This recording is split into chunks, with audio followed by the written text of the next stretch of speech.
Hello बच्चों, कैसे हैं आप लोग। आई होप आप लोग अच्छे होंगे। तो आज के लेक्चर में हम लोग जो है साइक्लिक स्ट्रक्चर ऑफ ग्लूकोज पढ़ने वाले हैं। जैसा कि पिछले लेक्चर में देखा था हमने कि जो ग्लूकोज का ओपन चेन स्ट्रक्चर है उनको कुछ रिएक्शन दिखाने चाहिए थे, जैसे कि 2,4-DNP टेस्ट था, शिफ्ट रिएजेंट वाला जो टेस्ट था वो था, और उसके अलावा NaHSO3 वाला टेस्ट था। ये कुछ ऐसे टेस्ट थे जो कि ऑक्सीडेशन वाले टेस्ट थे और एल्डिहाइड को वो रिएक्शन दिखाने चाहिए थे, ठीक है। पर क्योंकि जो आप बोल रहे थे कि आपके पास ग्लूकोज में एक एल्डिहाइड ग्रुप है, तो that must show 2,4-DNP test, take शिफ्ट रिएजेंट टेस्ट, NaHSO3 टेस्ट, पर वो नहीं दिखा रहे थे। नहीं दिखाने का कारण क्या है कि उनके अंदर जो ग्लूकोज है, ग्लूकोज का जो स्ट्रक्चर है एक्चुअली उसके अंदर एल्डिहाइड ग्रुप फ्री नहीं है, यानी ग्लूकोज का स्ट्रक्चर ओपन चेन नहीं है। ये कुछ साइक्लिक टाइप का स्ट्रक्चर है जो कि स्ट्रॉन्ग ऑक्सीडाइजिंग एजेंट जैसे कि टोलेंस रिएजेंट हो गया, फेलिंग रिएजेंट हो गया, इन सब के डालने पर तो वो साइक्लिक स्ट्रक्चर ब्रेक हो जाता है और एल्डिहाइड ग्रुप फ्री हो जाता है। पर अगर अपन माइल्ड ऑक्सीडाइजिंग एजेंट देखें जैसे शिफ्ट रिएजेंट है, तो उन केस में वो ब्रेक नहीं होता है, ठीक है। तो इस वजह से एल्डिहाइड ग्रुप फ्री नहीं हो पाता। तो कंक्लूजन तो सिर्फ इस बात की है कि जो ग्लूकोज है उसका स्ट्रक्चर साइक्लिक है, साइक्लिक स्ट्रक्चर है, और वो क्या है कि उसमें एल्डिहाइड ग्रुप फ्री नहीं है, पर कुछ केसेस में फ्री हो जाता है जब आप स्ट्रॉन्ग ऑक्सीडाइजिंग एजेंट का इस्तेमाल करते हैं। तो आज का जो टॉपिक है वो साइक्लिक स्ट्रक्चर ऑफ ग्लूकोज है। Cyclic structure of glucose.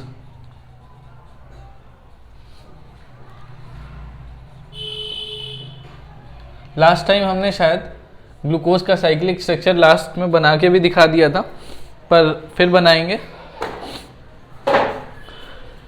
Basically यहां पर क्या था हमारा, OH H फिर COH। वैसे बच्चों हम लोग ना ओपन चेन से शुरू करते हैं, फिर आपको बताते हैं साइक्लिक। जैसे यहाँ पर क्या था, एल्डिहाइड ग्रुप था, राइट। ऐसे बना देता हूँ मैं, C+OH, उसके बाद COH, फिर CHOH, फिर आपका COH। इसी ऑर्डर में चलते हैं ना फिर सब, COH फिर H और फिर आपका क्या है CH2OH। ये स्ट्रक्चर था। ये क्या है, ओपन चेन स्ट्रक्चर है, right. This is what, open chain structure.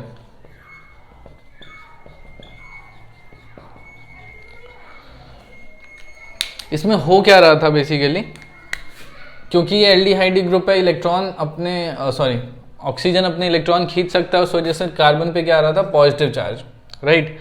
अब ये पॉजिटिव चार्ज पे यहाँ का जो ऑक्सीजन है वो अपने लोन पेयर दे देता है यहाँ पे, और उसके साथ ही ये तो एक लिंक बना लेता है, ठीक है, इसके साथ, और ये वाला जो हाइड्रोजन है ये इस ऑक्सीजन के पास चला जाता है, तो आपको इससे एक साइक्लिक स्ट्रक्चर ऑफ ग्लूकोज मिलता है, ठीक। और वो दो पॉसिबिलिटी बनती है, ऐसा कि ये मान लो इस ऑक्सीजन को हम राइट में दिखा दें, तो यहाँ लिख दें OH, ठीक, यहाँ H और CHOH, फिर CHOH, फिर सेम सीक्वेंस। अच्छा, ये वाला जो कार्बन है इसमें चलो हम CH2OH नीचे ही लिख देते हैं, और ये कार्बन इसके साथ क्या बॉन्ड बनाए हुए हैं, देखो बच्चों, ये सॉरी मैंने थोड़ा बताने में गलती की, ये वाला हाइड्रोजन तो किसके पास गया, इस ऑक्सीजन के पास, और वो ये वाला ग्रुप है, ठीक है। ये वाला ग्रुप ये रहा OH की फॉर्म में, ये H इधर जाके वो ऑक्सीजन के साथ जुड़ गया है, ठीक है। और ये वाला हाइड्रोजन आपको यहां दिख रहा है लेफ्ट में, ठीक। और इस कार्बन ने बॉन्ड बनाया इस ऑक्सीजन के साथ, तो ये जो कार्बन है जो कि पॉजिटिवली चार्ज था ये वाला, उसने बॉन्ड बनाया किसके साथ, ऑक्सीजन के साथ, ये, ठीक। इस कार्बन के ऑक्सीजन के साथ जो बॉन्ड बना है, उस ऑक्सीजन का फिर इस कार्बन के साथ बॉन्ड बना है, ठीक। स्ट्रक्चर समझ में आ रहा है। क्योंकि यहाँ पे जो OH है वो राइट हैंड साइड में है, तो इसी को हम क्या बोलते हैं, D glucose, right. There is another possibility. अच्छा एक चीज और बता दूं, इस कार्बन को हम एनोमरिक कार्बन बोलते हैं। एनोमरिक कार्बन, ठीक, एनोमरिक है और ये कायरल भी है, कायरल कार्बन भी है। आप देख भी सकते हैं कायरल कैसे है, क्योंकि यहाँ एक OH ग्रुप है, एक H ग्रुप है, एक कार्बन है और एक देखो ऑक्सीजन है, तो चारों ग्रुप अलग अलग है। तो एक कायरल कार्बन भी है, एक एनोमरिक कार्बन भी है। एनोमरिक कार्बन मैंने लास्ट टाइम बताया था कि जिसके अराउंड कॉन्फ़िगरेशन अलग हो जाती है, ठीक है, तो उसका जो प्रॉपर्टीज है वो बदल जाती हैं।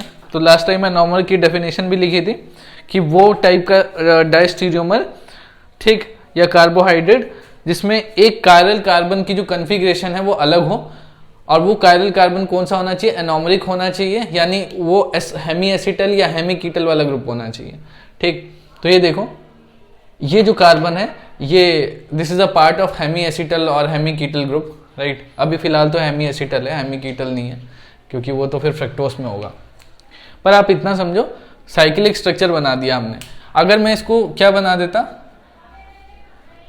OH को लेफ्ट में OH, यहाँ H, फिर C, OH, अगेन H, बाकी तो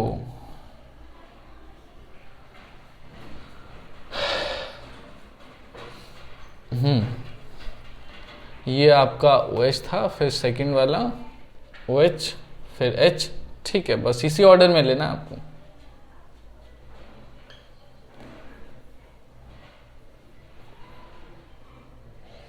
OH, फिर C, OH, H, यहाँ carbon, again H, this will be a CH2OH। देख लेना नीचे CH2OH है, और यहाँ बना दिया ऐसे लिंक, यहाँ लगा दिया ऑक्सीजन। क्योंकि यहाँ पे OH जो है वो कहाँ पर है, लेफ्ट हैंड साइड में, तो इसको अपन क्या बोलते हैं, ये डी ग्लूकोज है, तो ये सॉरी ये अल्फा डी ग्लूकोज है, अल्फा डी ग्लूकोज है। एक्चुअली यहाँ से ना राइट हैंड साइड में तो अल्फा डिसाइड होता है, राइट, अल्फा और बीटा। यहाँ लेफ्ट हैंड साइड में है तो ये क्या होगा, beta D glucose. So basically this alpha and beta is decided by the direction of OH. If the OH is in right hand side, then it will be alpha D glucose, and if it will be on the left hand side, it will be a beta D glucose. It depends orientation of OH, right? D glucose तो दोनों ही है, ठीक। चलिए, अब एक चीज बतानी थी आपको, ये जो ग्लूकोज का स्ट्रक्चर है ना, cyclic structure, this is not a stable structure. मतलब ग्लूकोज का जो स्ट्रक्चर है वो ना रोटेट होता रहता है, कभी अल्फा से बीटा, कभी बीटा से अल्फा, ठीक है। तो जब मान लो ये आपका अल्फा है, अल्फा टूटता है, ओपन चेन बनाता है, ओपन चेन से फिर बीटा में कन्वर्जन होती है, ठीक है। बीटा फिर अल्फा में भी कन्वर्ट हो सकता है, लेकिन उसके लिए फिर उसको टूटना पड़ेगा ओपन में, फिर वो बीटा में भी कन्वर्ट हो सकता है। तो अल्फा और बीटा इंटर कन्वर्टेबल स्ट्रक्चर है, इतना जान लो, ठीक। मतलब ये दोनों अलग अलग प्रॉपर्टीज नहीं शो करते हैं, ठीक। मैंने शायद गलती से बोल दिया था प्रॉपर्टीज अलग नहीं है, ठीक। दोनों की प्रॉपर्टी सेम है, इनफैक्ट ये इंटर कन्वर्टेबल है, राइट। तो इस वजह से ये एक प्रॉपर्टी शो करता है which is called mutarotation. Mutarotation, ठीक। म्यूटा रोटेशन क्या है, देखो, जो अल्फा डी ग्लूकोज है,